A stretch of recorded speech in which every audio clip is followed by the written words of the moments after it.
Welcome साथियों, आज की ऑनलाइन क्लास में आपका स्वागत है। आज हम सब्जेक्ट वर्ब कॉनकॉर्ड पढ़ेंगे। देखिए, सब्जेक्ट वर्ब कॉनकॉर्ड का मतलब ये होता है कि सब्जेक्ट और वर्ब एक रूप में हो, यानी कि कॉनकॉर्ड का मतलब है सामंजस्य होना, एक जैसा होना, यानी कि सब्जेक्ट और वर्ब एक जैसे होने चाहिए। अब एक जैसे होने का अर्थ है जिस रूप में सब्जेक्ट हो उसी रूप में वर्ब भी हो, यानी कि सब्जेक्ट अगर एक वचन है तो हमारी वर्ब भी एक वचन होनी चाहिए, और सब्जेक्ट अगर बहुवचन है तो हमारी वर्ब भी बहुवचन होनी चाहिए। यही कॉनकॉर्ड का मतलब है। हमसे यहाँ गलती नहीं हो, इसके लिए हमें ये जानना ज़रूरी होता है कि एक वचन सब्जेक्ट कौन से हैं, एक वचन वर्ब कौन सी है, बहुवचन सब्जेक्ट कौन से हैं, बहुवचन वर्ब कौन सी है।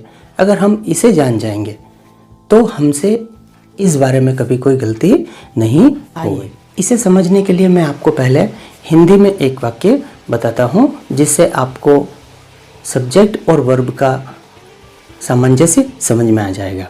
अगर मैं बोलता हूँ मैं जाते हैं, या यूँ कहूँ कि हम जाता हूँ, तो आप एकदम से कहेंगे कि भाई ये तो आई के साथ या मैं के साथ ये जाते हैं ठीक नहीं है। तो हमें कहना होगा कि मैं जाता हूँ और हम जाते हैं। इसी तरह से हमें अंग्रेज़ी में भी वर्ब को हमें कर्ता के अकॉर्डिंग ही यूज़ करना होता है। देखिए, अंग्रेज़ी में एक वचन सब्जेक्ट होते हैं ही, शी, इट, या कोई कॉमन नाउन एक वचन हो या किसी का नाम हो। कॉमन नाउन एक वचन से मतलब है जैसे कि बॉय। अब बॉय एक वचन है, या अगर मैं किसी व्यक्ति का नाम ले दूं, या मोहन है, या करण है, श्याम है, गीता है, ये सभी एक वचन है। प्लूरल यानी कि बहुवचन सब्जेक्ट वो हैं यू, वी और दे, या कोई कॉमन नाउन प्लूरल रूप में यूज़ हुआ हो जैसे बॉयज़, तो ये सभी बहुवचन होते हैं। आई को भी कभी कभी बहुवचन की श्रेणी में रखा जाता है। अब आप देखिए, वर्ब का एक वचन और बहुवचन पहचानना बहुत ही आसान है। अगर वर्ब में एस या ई एस जुड़ा है तो वो एक वचन होगी, और अगर उसमें एस या ई एस नहीं जुड़ा है, वो अपने मूल रूप में ही है, तो वो बहुवचन की क्रिया होगी। ये हमें ध्यान रखना है। अब देखिए, इससे पहले हमने देखा था कि ही, शी, इट या किसी का नाम हो या कोई एक वचन शब्द हो, कॉमन नाउन, तो उसके साथ में हमें एक वचन क्रिया ही यूज़ करनी है। तो अब हमने देखा था कि एक वचन क्रिया के साथ में एस या ई एस जुड़ा होता है। तो हम अगर ही हमारा सब्जेक्ट है तो हमें उसके साथ एक वर्ब जोड़नी है, टेक या टेक्स। तो हम ही के साथ टेक जोड़ेंगे या टेक्स जोड़ेंगे। तो अभी हमने देखा था कि जिस वर्ब के साथ में एस जुड़ा है वो एक वचन की होती है, तो हमें ही के साथ टेक्स यानी कि एस वाली वर्ब जोड़नी पड़ेगी। तो हमारा ये जो सामंजस्य है, कॉनकॉर्ड है, ये बिल्कुल सही हो जाएगा। इसी तरह अगर हम कोई बहुवचन का सब्जेक्ट लेते हैं, यानी कि यू, वी या दे, या कोई कॉमन नाउन बहुवचन, तो हमें इसके साथ में बहुवचन की क्रिया ही यूज़ करनी होगी। जैसे हम एक सब्जेक्ट लेते हैं दे, तो दे के साथ मैं टेक कहूँगा या टेक्स कहूँगा। अभी हमने जस्ट पहले देखा था कि अगर वर्ब में एस लगा होगा तो वो एक वचन की क्रिया होगी, और अगर उसके मूल रूप में होगी तो वो बहुवचन की क्रिया होगी।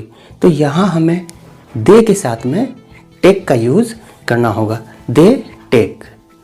तो यहाँ हमारा सब्जेक्ट भी बहुवचन है और हमारी क्रिया भी बहुवचन की ही होगी। आइए इसको समझने के लिए आप और कुछ एक्सरसाइज देखिए। अब देखिए, यहाँ बॉय के साथ में रीड और रीड्स दोनों वर्ब हैं, तो क्या आनी चाहिए?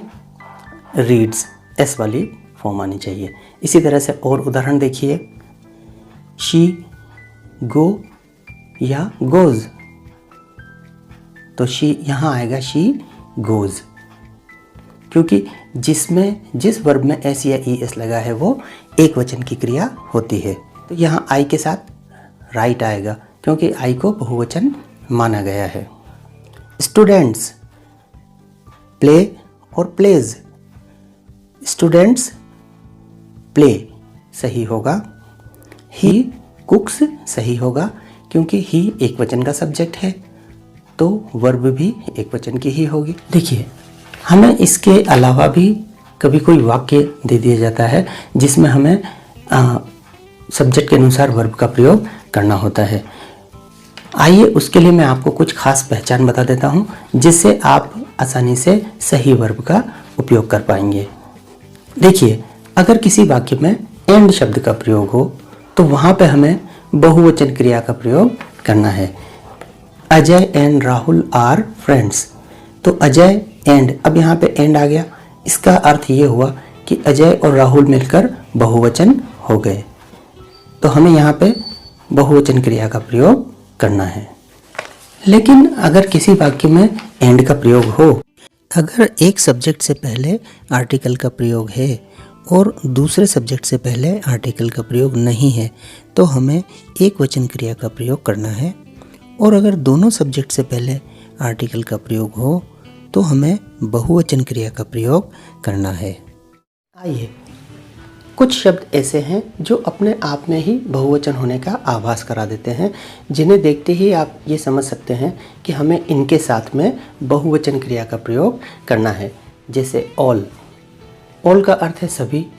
अब सभी का अर्थ है एक से ज़्यादा, तो हमें ये स्वतः ही समझ में आ जाता है कि अगर कहीं ऑल शब्द का प्रयोग हो तो हमें बहुवचन क्रिया का प्रयोग करना है। इसी तरह के और शब्द हैं both, many, several, a few, the few या फ्यू। इन सभी शब्दों के साथ, यानी कि ये जिस वाक्य में प्रयोग हों उनमें हमें बहुवचन क्रिया का प्रयोग करना है। देखिए, इसका एक उदाहरण देखिए, all the friends studying in the library. अब यहाँ पे हमें इज़ या आर में से किसी एक वर्ब का प्रयोग करना है, तो हम बिल्कुल ही आसानी से समझ सकते हैं कि यहाँ सेंटेंस में ऑल का प्रयोग है, ये बहुवचन का आभास कराता है, बहुवचन है, तो हमें यहाँ पे आर का प्रयोग करना है। अब देखिए, कुछ शब्द ऐसे हैं जो अपने आप में ही एक वचन का आभास कराते हैं, वो एक वचन होते हैं। हमें देखते ही ये एहसास हो जाता है कि यहाँ हमें एक वचन क्रिया का प्रयोग करना है। जैसे ईच शब्द है, एवरी शब्द है, ये अपने आप में ही एक वचन का आभास कराते हैं, एक वचन होते हैं, तो इनके साथ हमें एक वचन क्रिया का प्रयोग करना होता है। ऐसे कुछ और शब्द हैं, either, each, none, no one, neither, इस तरह के कुछ शब्द हैं जिनके साथ में हमें एक वचन क्रिया का प्रयोग करना होता है। देखिए, इसका उदाहरण देखिए, either of his two brothers teacher. अब यहाँ देखिए, हमें रिक्त स्थान में इज़ या आर दोनों में से अगर एक क्रिया का प्रयोग करना हो तो हम यहाँ पे इज़ का प्रयोग करेंगे, क्योंकि आइदर का प्रयोग होने पर क्रिया हमेशा एक वचन की होती है। अब देखिए, देयर से शुरू होने वाले वाक्यों में एक वचन और बहुवचन क्रिया का प्रयोग करना बहुत ही आसान है। जिस वाक्य में देयर का प्रयोग हो उसमें रिक्त स्थान के बाद वाले शब्द के अनुसार हमें एक वचन या बहुवचन क्रिया का प्रयोग करना होता है। देखिए, ये उदाहरण देखिए, there a temple in my village. अब यहाँ देखिए, इज़ और आर में से अगर हमें एक क्रिया चुननी है तो हम यहाँ इज़ को चुनेंगे, क्योंकि रिक्त स्थान के जस्ट बाद ए टेम्पल नाउन है या शब्द है जो हमें एक वचन का आभास कराता है, और उसी के अनुसार हमें क्रिया का प्रयोग करना होता है। एक उदाहरण और देखिए, there many students in my class. अब यहाँ पे भी हमें अगर इज़ और आर में से हेल्पिंग वर्ब का प्रयोग करना हो तो हम रिक्त स्थान के बाद देखेंगे मैनी स्टूडेंट्स शब्द है जो बहुवचन है, तो हमें यहाँ पे आर का प्रयोग करना होगा। देखिए, अगर वाक्य में as well as, with, along या विथ अलोंग शब्द का प्रयोग हो तो हमें पहले वाले सब्जेक्ट के अनुसार, यानी कि उस वाक्य में 2 सब्जेक्ट या प्रोनाउन होंगे तो हमें पहले वाले सब्जेक्ट के अनुसार क्रिया का प्रयोग करना है। देखिए, ये उदाहरण देखिए, I as well as my sisters taking food.